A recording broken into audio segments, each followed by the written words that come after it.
Bonjour à toutes et bonjour à tous les amis, je suis ravie de vous retrouver pour vous présenter un oracle très original puisqu'il s'agit donc, un oracle qui s'appelle Autolouange par Marie Mélis avec les photographies de Bénédicte Delesplanques aux éditions Le Courrier du Livre. Voilà, je viens de le recevoir plutôt et il va sortir le 15 février, donc incessamment sous peu les amis.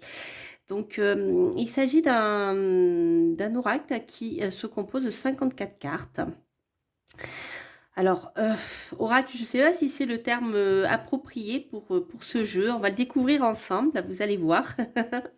En fait, il se base sur une pratique primitive qui se retrouve dans toutes les cultures et depuis des millénaires, qui s'appelle actuellement Autolouange. Voilà. Donc l'auteur est mathématicienne, pédagogue, anthropologue et coach. Voilà. Et bien sûr, l'illustratrice, oui, l'illustratrice, en fait, est coach aussi, artiste chercheuse et photographe. Voilà, donc les 2 auteurs vont vous présenter, eh bien, ce qu'est Autolouange et surtout, comment, actuellement, dans notre monde actuel, enfin, dans notre monde moderne, toutes ces pratiques ancestrales, sont appliquées. Voilà, on va découvrir ça ensemble. Alors, donc il s'agit d'un coffret avec, eh bien, une pochette en satin, en rouge foncé, super beau. J'aime bien cette couleur. Et voilà, vous avez un grand oracle. Les cartes sont grandes, plus grandes que les oracles traditionnels. Bon, c'est pas un oracle géant non plus, comme voilà, il en existe certains, mais c'est quand même un oracle qui est assez grand. Il faudrait que je vous montre. Qu'est-ce que je pourrais vous montrer? Attendez. Hop, hop. Si je prends par exemple le tarot des oppositions, donc ce sont des cartes format tarot. Et vous voyez, si je compare avec l'oracle, il est quand même grand. Hein. Voilà. Alors, donc je vais vous montrer les cartes. Donc ce qu'il faut savoir, c'est que déjà, elles sont... hop, on va faire comme ça. Je vais vous montrer les cartes, ensuite je vous présenterai comment est constitué le livre. Et donc pour les nouveaux venus, je vous salue bien sûr, hein. Je vous souhaite la bienvenue sur cette chaîne. Donc sachez que chaque fois que je présente un oracle, un tarot, je fais un tirage à 2 choix à la fin de la vidéo. Donc là, vous avez les 2 choix, donc avec le jaspe de Kabamba et l'unakite. Voilà. Donc ça sera pour la fin de la vidéo. Donc là, on va découvrir ensemble le livre et les oracles, et l'oracle, pardon. Donc je vais vous montrer déjà les cartes. Alors les cartes, vous avez 2 manières de travailler. Soit vous vous laissez guider par les photographies, qui sont des photographies abstraites. Donc vous voyez, c'est rigolo. Voilà. Ah, plus ou moins abstraites. Voilà.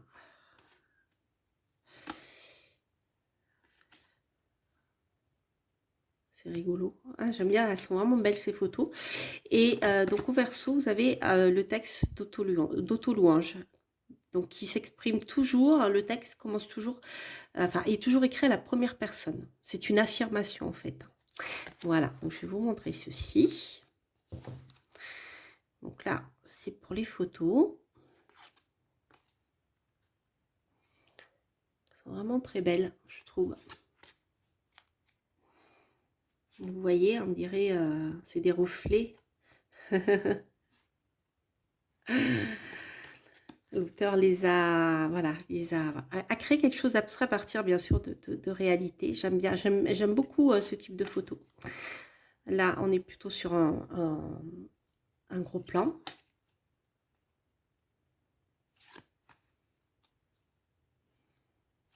Voilà, je ne vais pas tout vous les montrer, mais c'est pour vous donner un aperçu. Hein. On est vraiment dans quelque chose d'abstrait ici, de très abstrait.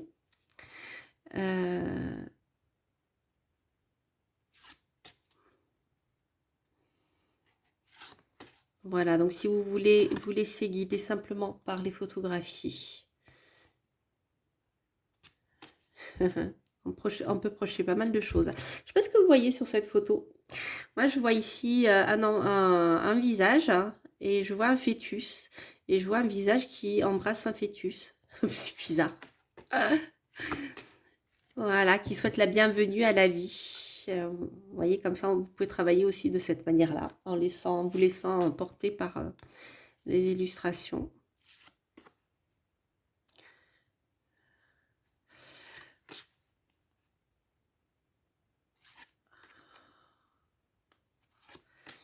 Voilà, donc vous avez voilà, ce type de photos. Des reflets sur l'eau.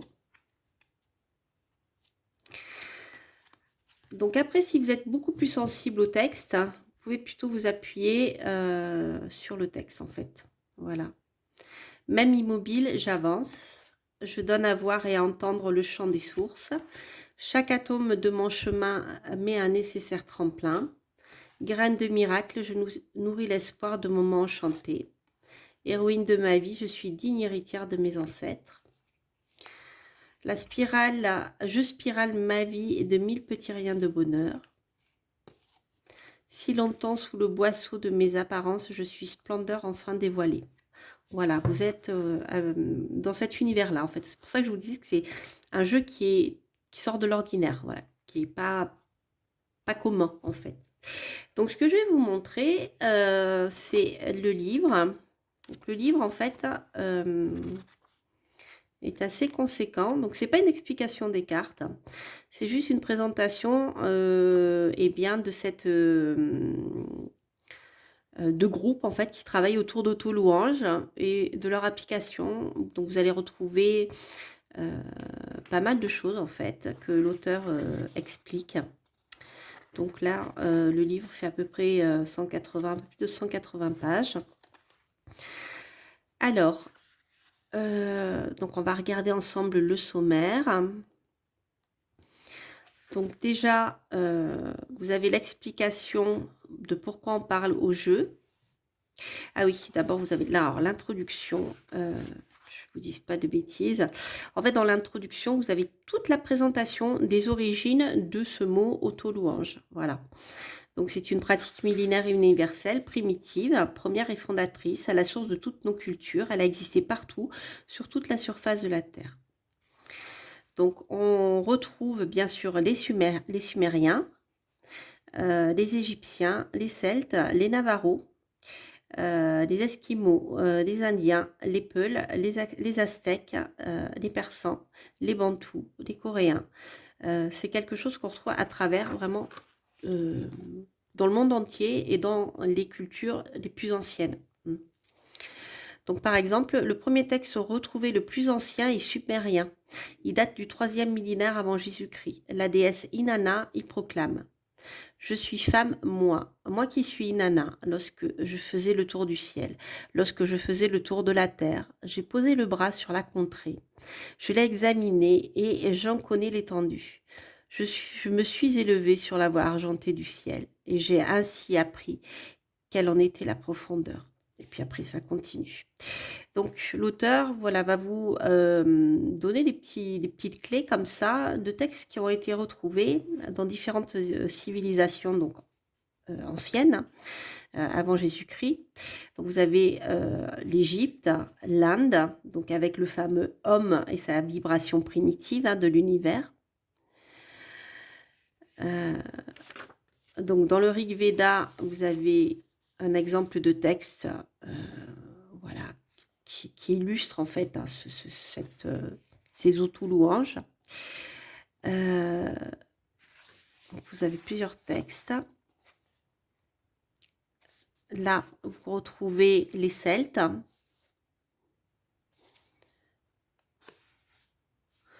Donc Rumi, c'est pareil, au XIIIe siècle. Donc le poète de la littérature persane et maître de la mystique musulmane. Donc vous allez retrouver tout ceci. Donc ce sont les soufis, je suppose. Donc voilà, un écrit du barde. Nous sommes chez les Celtes. Les Tibétains, des initiations qu'on appelle Kalachakra, donc au Tibet.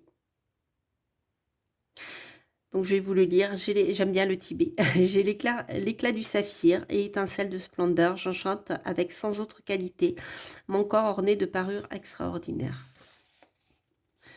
Se tient dans le brasier des 5 lumières immaculées, pareil à la voûte céleste, embellie par les constellations.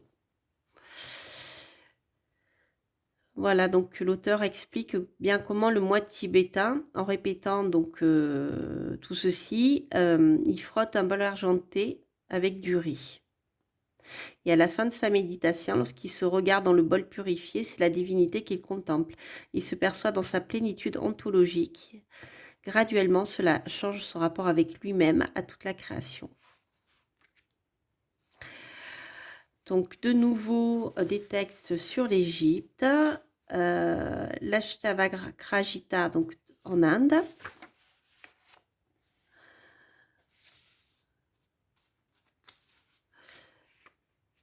Donc voilà, on est vraiment dans l'histoire ici.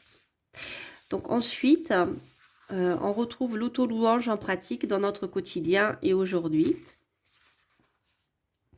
Donc la présentation des cartes, du livre, les photographies comme support, les consignes pour utiliser cet oracle, un support visuel et un support littéraire, donc ce que je vous disais, le support visuel, pour la contemplation et voilà, laisser aller votre intuition en fait.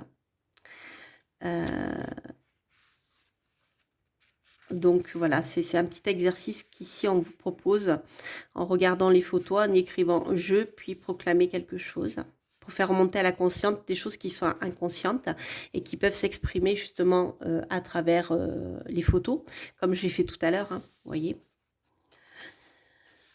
Sauf que j'ai pas écrit la proclamation qui commence par « je ». J'ai dit « je vois quelque chose », mais vous voyez, donc vous avez le support littéraire. Le support littéraire. Comment donc utiliser ces cartes. Donc là, vous avez l'utilisation du coffret en fait. Ensuite, vous avez des petits exemples, des petits détails en fait concernant auto-louange. Donc, pourquoi on utilise le jeu. Ici, vous retrouvez, eh bien, à chaque fois, c'est un petit peu ce qui rythme cet ouvrage. Je ne sais pas si vous le voyez bien avec la lumière. Si je fais ça, non, c'est pas mieux. Ici, vous avez donc dans des bulles. Je ne sais pas si vous voyez, on a vraiment le soleil qui brûle, mais vous avez ici un fond qui est légèrement coloré et vous retrouvez eh bien, des témoignages des personnes qui ont suivi eh bien, ces groupes d'auto-louanges. Donc par exemple, vous avez, voilà, si vous partagez cette parole et vous êtes touché si souvent par la parole de l'autre, ça permet de lier les personnes entre elles. Donc c'est quelque chose qui peut aider justement à faire fonctionner un groupe. Lorsque vous faites de la formation, par exemple, eh bien, la cohésion de groupe est importante. Donc c'est quelque chose aussi qu'apparemment on peut utiliser pour une cohésion de groupe. Donc ici, vous avez Capucine, Fatma, Pascal, entre autres, qui écrivent ce qu'elles ont retenu en fait de leur expérience en pratiquant auto-louange. Alors elle dit, je ne sais pas, donc Fatma qui nous dit, je ne sais pas ce qui s'est passé, mais en 24 heures, ce ne sont plus les mêmes personnes dans ce groupe et il est devenu un cercle de bienveillance. Ça, c'est important, vous voyez, ça aide, je dirais, à élever les vibrations de manière positive. Donc c'est intéressant, je trouve. Voilà, auto-louange, l'art de l'attention, avec des citations à chaque fois. Vous retrouvez une citation d'Arnaud Rioux, qui a écrit entre autres l'oracle du peuple animal aux éditions Très Daniel.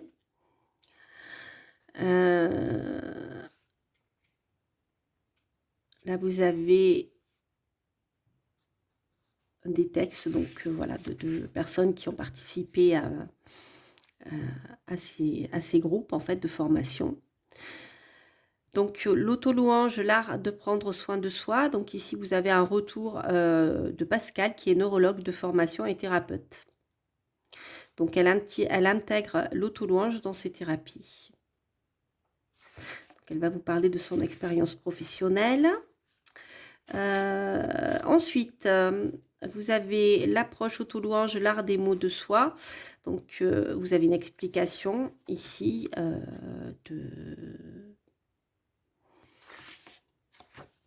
de ces chapitres en fait, hein. Parce que ça paraît un peu abstrait comme ça quand on lit le titre, mais après voilà, l'auteur explique tout ceci avec toujours des citations, des retours d'expérience en fait. L'auto-louange ou pas de mon âme, etc., etc. Donc vous voyez, le livre est rythmé de cette manière-là, avec ce qu'a permis auto-louange à des personnes privées, mais aussi à des thérapeutes. Donc par exemple, Pierre signale là où l'auto-louange nourrit, répare, stimule, restaure. Serait-elle une thérapie de l'âme? Voilà, donc vous voyez, le livre est vraiment construit de cette manière-là. Donc au niveau du sommaire, vous allez retrouver tout ceci. L'auto-louange, un art des liens, l'art de délier les nœuds du cœur, un art de l'essentiel, l'art de la sérendipité, un art médecine. Une citation, les 2 seuls jours de ma vie où je ne me suis pas sentie fou. C'est rigolo. L'auto-louange ou l'art de restaurer sa puissance, un art de la célébration, l'art d'explorer la source sacrée, un art de la renaissance. Vous voyez, c'est quelque chose qui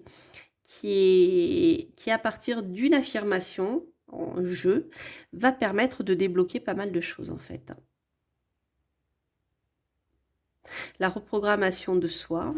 Donc on est vraiment dans, je dirais, un outil thérapeutique, hein. Voilà, c'est ça. Voilà, donc si vous voulez en savoir plus sur ce qu'est auto-louange et comment on peut travailler avec ces techniques-là, eh bien voilà, c'est que c'est un oracle qui pourrait vous intéresser. Alors, moi ce que je vais vous proposer, je ne voudrais pas que la vidéo non plus soit trop longue, nous allons faire un tirage à 2 choix. Donc on va choisir une illustration en fait et ensuite je vous lirai le texte. Donc pour que ça soit efficace, que ça vous parle, je vous propose de vous concentrer sur un ou 2 domaines de votre vie. Donc je dis 2 parce que vous avez le choix soit entre l'unakite qui est ici ou le jaspe de Kabamba. Vous pouvez, si vous avez 2 préoccupations dans votre vie, donc ça peut concerner le même domaine ou 2 questions différentes concernant le même domaine, vous pouvez choisir voilà, ces 2 questions. Et ici, la citation et l'image vont vous permettre, vont vous donner une clé d'affirmation pour travailler par rapport à la question que vous vous êtes posée. Voilà, vous voyez, c'est pour ça, c'est vraiment un peu parti. C'est inhabituel, c'est pas quelque chose qu'on retrouve dans les oracles. Voilà, c'est vraiment quelque chose de très très particulier, à part. Donc on va voir justement comment ça peut résonner en vous, cet oracle, en travaillant de cette manière-là. Donc premier choix, jaspe de Kabamba, deuxième choix, une akite. Et donc je vais battre les cartes. Ah oui, j'ai oublié de vous dire, vous avez du doré sur le bord. Alors, on va prendre une carte ici. Hop. Voilà, je ne sais pas si vous la voyez bien. Et une carte ici. Hop, hop, hop, et hop.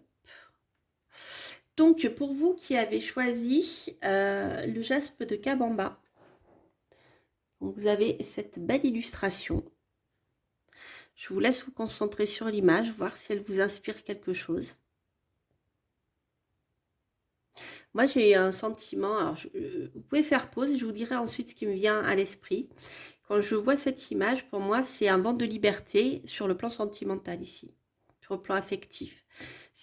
Pour moi, je vois une libération, comme un foulard qui se détache et qui s'envole. Voilà, après, vous pouvez avoir d'autres manières de voir les choses. Le texte. Je suis artiste de ma vie. Je vous le relis par rapport à votre, vous l'appliquez à votre question. Ici, vous avez une réponse. C'est pas une réponse, mais une vibration que vous pouvez répéter. D'accord, pour vous aider justement à traverser, à avancer dans le domaine concernant la question. Je suis artiste de ma vie. Ça veut dire que c'est vous qui créez votre vie. Et vous seul. Voilà, j'espère que ça fait écho en vous. N'hésitez pas à me le dire hein, dans les commentaires si c'est quelque chose qui résonne en vous. Ensuite, pour vous qui avez choisi Lunakit, vous avez cette image.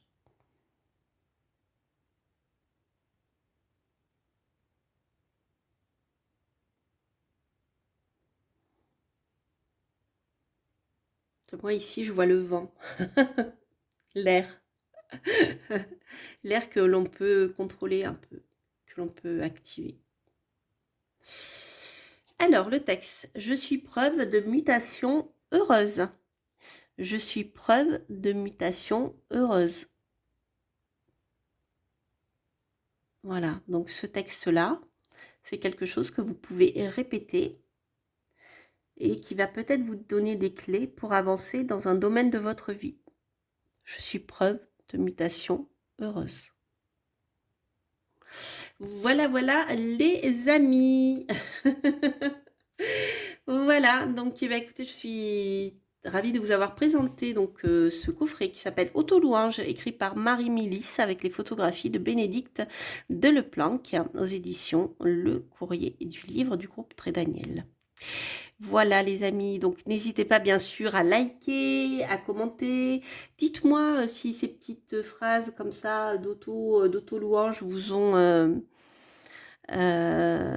parlé. Je serais curieuse de voir vos réactions par rapport à ce domaine que moi je ne connaissais pas et que je découvre en fait. Voilà. Donc bien sûr, n'hésitez pas à commenter, à vous abonner si vous passez par là. Moi, je vous embrasse. Je vous souhaite surtout plein de belles choses. Et je vous donne rendez-vous pour de prochaines reviews, de prochaines guidances. Et je vous dis à très très bientôt pour de prochaines aventures. Portez-vous bien. Bye bye.